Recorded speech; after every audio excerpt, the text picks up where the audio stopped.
So for this one, I'm going to start going over some of the surfacing tools in Gravity Sketch. So I usually start out in point mode with precise on. This is kind of a good way to start sometimes, but I usually just use my hands to change it. One thing I do kind of want to see is maybe a couple more points so you can get a little more different kind of shape through here. But the tension, you can manually control that. So the starting point, it's not really necessary to change this.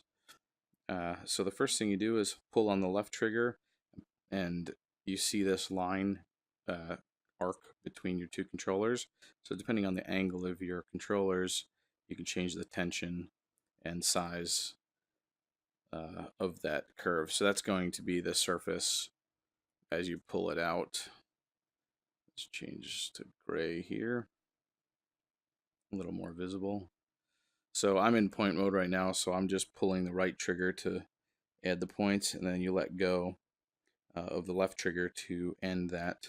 And then again, to edit it, you just grip it and hit the blue button on the left. Oh, looks like this menu changed a little bit. So you can turn on your symmetry.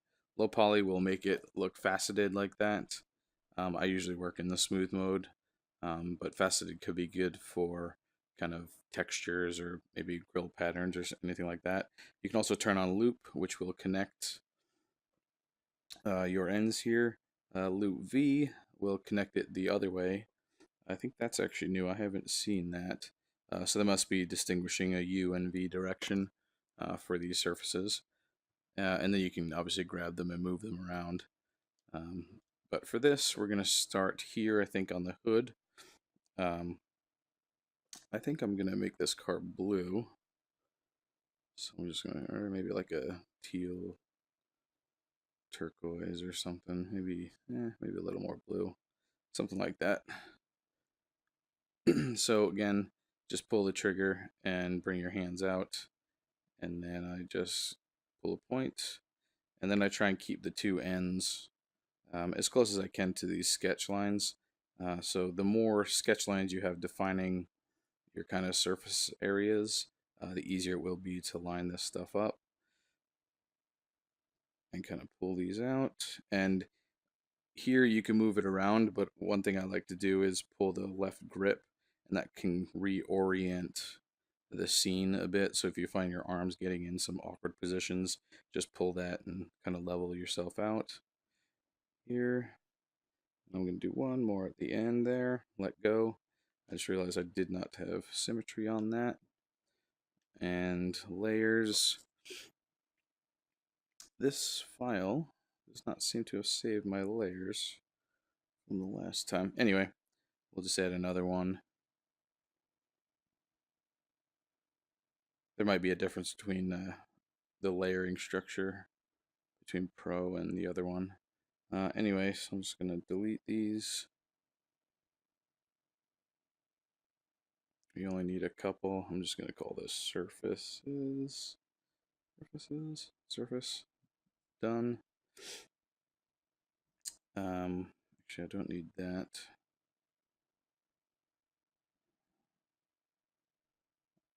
So nothing's on that one. Everything. Okay, so everything else is on that layer there. I'm just going to pull this on to surfaces, lock the sketch layer. Yep, and then just come in and start editing. So here you can see I just come back and then pull these to kind of just fit. Oops. Here. And this will actually kind of show you where some of your curve lines are not kind of touching anything. So actually I do need to unlock that layer, and then I'm going to come in and just edit these curves a little bit just so I can fill out these corners and stuff here. And these aren't really going to be precise. There's no real way to get curvature or tangency across the symmetry plane. So this is really just to fill in the volume and kind of give a good underlay. I think after this I might bring this into Modo and do some retopology and build a nice subdivision model of this, but we'll see where that goes. So for this, while you're in editing, if you push down on the right joystick, this is on the Oculus, you can see it adds another, I guess, span or set of CVs. It's a bit finicky. You can see it kind of snapping one way or the other. So I think I wish there was a little more control here for that. But I think I'm just gonna place it there. You can also pull it off the end. So pull and then pull the right trigger, and that will pull it off. And actually, unfortunately, there's no way to undo that, so I might have to scrap this whole. Yeah, because the deleting. I'm just gonna delete this whole thing and redo it. That's one thing I kind of wish it did, is when you draw out and then edit, you can undo just that move, but I think that might come in the future here. Another thing is to be careful here. You can see that these control points kind of get pulled on top of each other there. And again, here's that adding, pushing down on the right joystick. And if you grip trigger, it will add another, I guess, I don't know which direction that is. Maybe that's the U direction. Nope. Yeah, it looks like it adds it another row in the U direction versus the V. So anyway, I'm going to delete that, come back and draw out a new surface. I'm going to add a couple more points over here. And then using the left grip to kind of move the scene while I'm doing this kind of helps keep your arms in a comfortable position. Let go. Oops. Edit that. Turn on symmetry. And these points, like the curves, will snap to the mirror plane.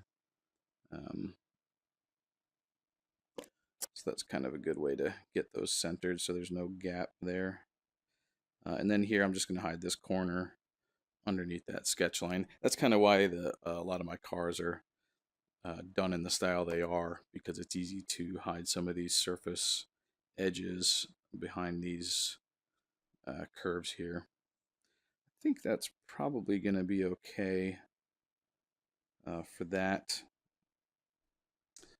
Come in and edit that, pull it there, and this is where you kind of can zoom in and see if everything is intersecting nicely.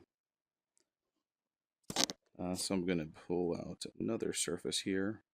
So I'm going to do a couple of these surfaces. I'll probably do this front end narrated, and then I'll just do a time lapse of the rest of the car.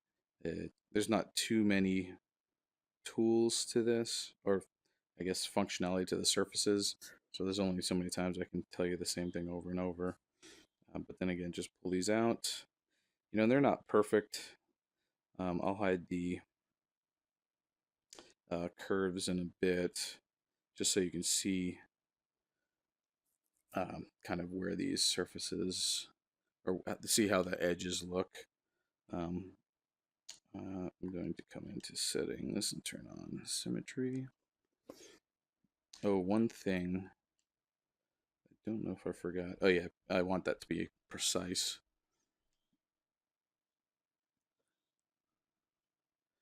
So you can see here, like that edge there, it's kind of above this this bigger center surface here.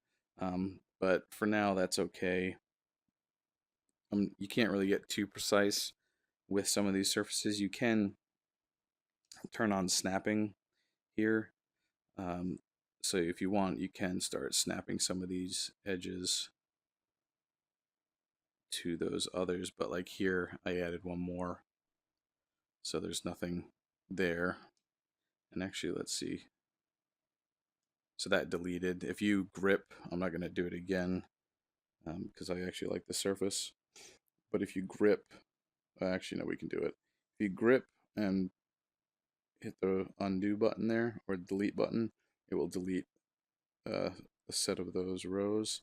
And then if you grip and trigger, it will add one, but it kind of puts it to the right of these points. So I'm just going to move these and snap that one there. So you can use the snapping to kind of get these edges to nicely meet up if you have the forethought to draw out the right number of CV rows there. But you can see this curvature is going to be a little bit off because I have this extra row here, which maybe I'll delete that. But even there, it is a little off because this bigger surface here has just a corner there, so it's not actually giving the same curvature through there. I'll just snap these. So this is where you might want to turn off snapping if you're really looking to kind of get these close. You can turn off snapping and just eyeball these there. But like I said, these surfaces aren't extremely accurate. There is some waviness to it. It is a bit tricky, but it is good for a base model that you might use to bring into Alias or Subdivision Modeler as a good base. So I'm just going to turn on the sketch lines again. Oh yeah, so you can see there I didn't have the lines on, so these are obviously not lining up correctly. But you can get away with pulling these quite a bit.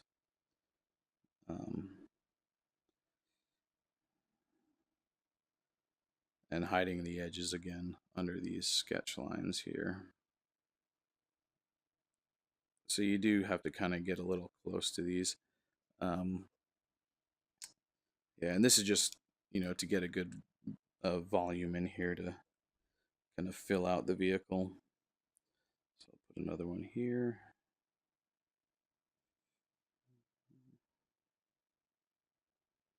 And I find you can get away with a bit with just these, without adding any rows of CVs to kind of get this negative through here. I'm not sure how I want that to end. I think I'm going to do this. I might come here with another surface and start to turn this corner just to fill that out there. And it's also good to kind of just keep these control points in a nice row. The more you add, it's going to be harder to control them. But I think this should do it for now. I'm going to bring these to this point here. Maybe this starts to get a bit positive. You can see I have this sketch line. There's some lead in. It's positive to a negative here. That's where you might want to start adding in another row, so you can kind of do that. But again, obviously more points, the more there is to control and keep a track of here. But we'll continue this up a little bit. But you can see it kind of shot these off, so you got to be careful about where it puts these. Oops. So again, just like the curves, this is just kind of pushing and pulling points. It's not too precise. I'm just kind of eyeballing everything. But it gives a good sense of the volume and kind of the surfacing I'm trying to get with this. Keep that one down. And I think this is going to start to flush out through here. So I'm going to do surface from there, maybe to there. And this is where I'll add another row here and snap these edges or snap these points to this edge here. That should get it fairly close. And again, there's no real way to get curvature through these surfaces, but these will at least be close. We'll turn off snapping. Add that in there. It's going to be fairly flush. And with these kind of matte surfaces, there's not any reflections. That's pretty good through there. It's not too noticeable, and they'll be used as reference later on. So something like here, I'm going to start in the middle, draw this out. I think I'm going to bring this one under here, start to hide this surface, bring it back to there. So something like that. I'm just going to hide it along that edge.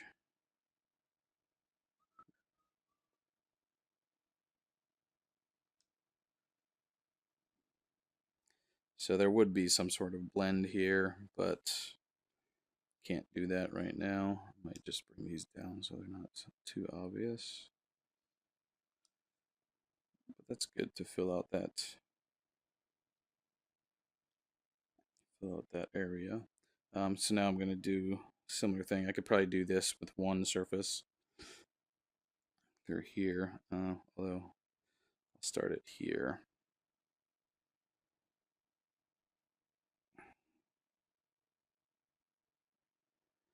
Just to fill out this fender.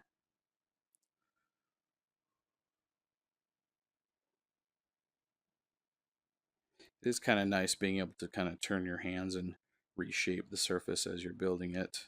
But again, these edges, as you add another point, it's going to start adding more curvature. So you're going to have to come back and kind of pull these points to fill in up to that edge. So that's not too bad. I want to do something here. I'm going to pull off another row. Pull it back.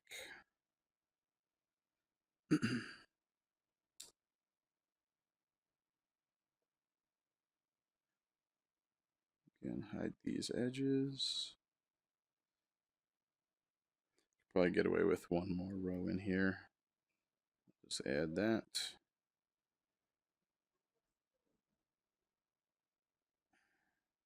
So these curves don't quite line up here, so I'm just going to go back and edit this so it's a little more, so it intersects that other curve. And I can pull this up. Again, that one's behind it, so you'll be going back and forth editing some of your curves just so they're a little more visible. It's good because the surfaces start to create that volume to fill in the space between everything. Let's pull this up a little bit there. Get rid of that gap.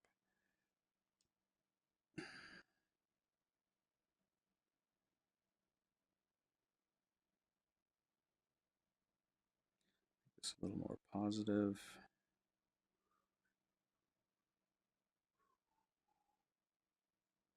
And the other reason I added a point back here is so I can pull this close to that one and kind of just fakey that there.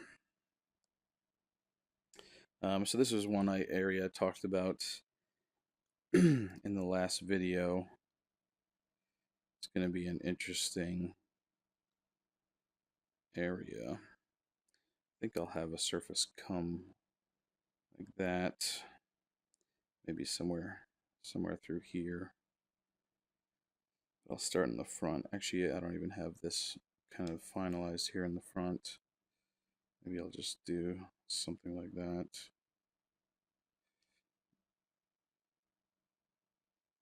Have that kind of blend into something down here. I'll just start the surface down here then and figure that out later. Sometimes you don't have to have your design completely figured out. I get sketches all the time where there's just big black areas and we have to kind of just figure it out as we build, depending on what the volumes want to do and what the design intent is. So I think that should be okay like that. Then pull these points to fit. I'm going to leave this lower a bit loose for the time being. Actually, I'm going to get rid of this. Oops, it's bit higher. I don't like that one.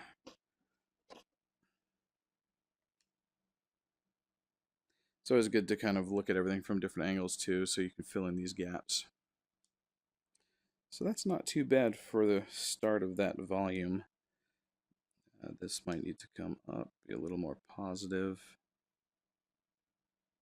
Pull these through here. I still want that to be positive. So as long as the points look like they're going to be creating a positive surface, you should be in good shape. That curve's a little off there. It's not too bad. I think here. I'm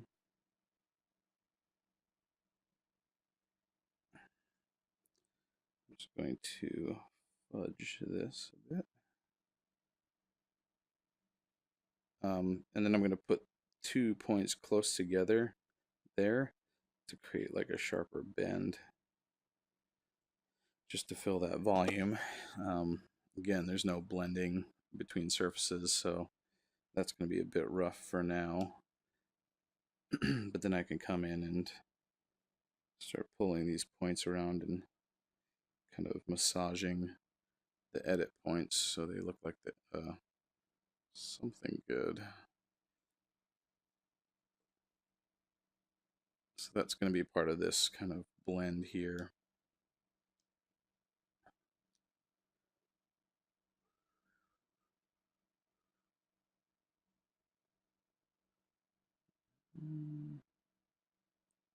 Should be okay.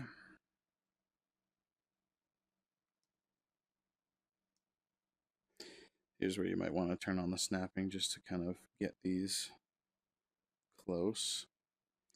Maybe I will add one more loop here, just so I can get them a bit closer there. But that's for that curve.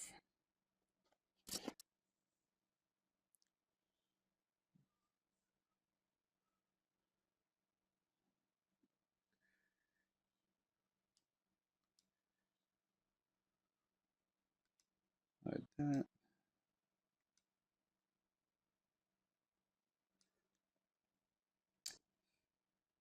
It's not perfect, but it's okay for the volume right now.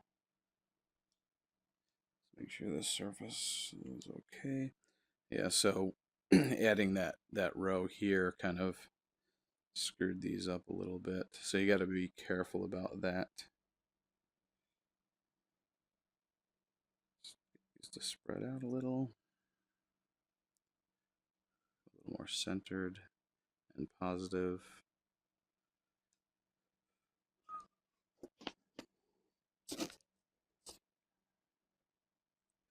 Then I'll just finish off this fender down here, and then it'll be a time lapse. So again, there's not much to the surfacing. You just want to pay attention to where you put your points, and if you can kind of hide sort of blends like this one here, you know, and these ones under sketch lines, or you know, maybe a section line that kind of defines a shape. For now, that's probably the best way to hide those edges until there's some sort of blend feature or functionality to this. But this is just rough for the volume. I'm kind of digging what these fenders are doing. So this will be something I'll take a little further. Yeah, so enjoy the rest of the video. I'll pause it or I'll talk if there's anything else that pops up. But again, the surface tool, that's pretty much all I use is the precise mode with points. So I can lay it out exactly where I want. And then sometimes for, actually, you know what? Before we get to that, I'll show you what I do for shapes like this. I'll make that a little dark gray. So this is where you would use the loop function. So you can kind of start pulling out the surface around here. And, you know, obviously in these tighter areas, the closer you put the points together, the sharper that bend will be.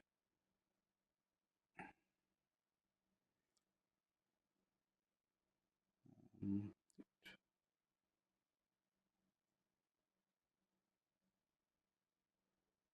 1, 2. And then we'll edit that. I'll just delete this row, turn on the loop, and that will connect it and close it off. It's actually not gray.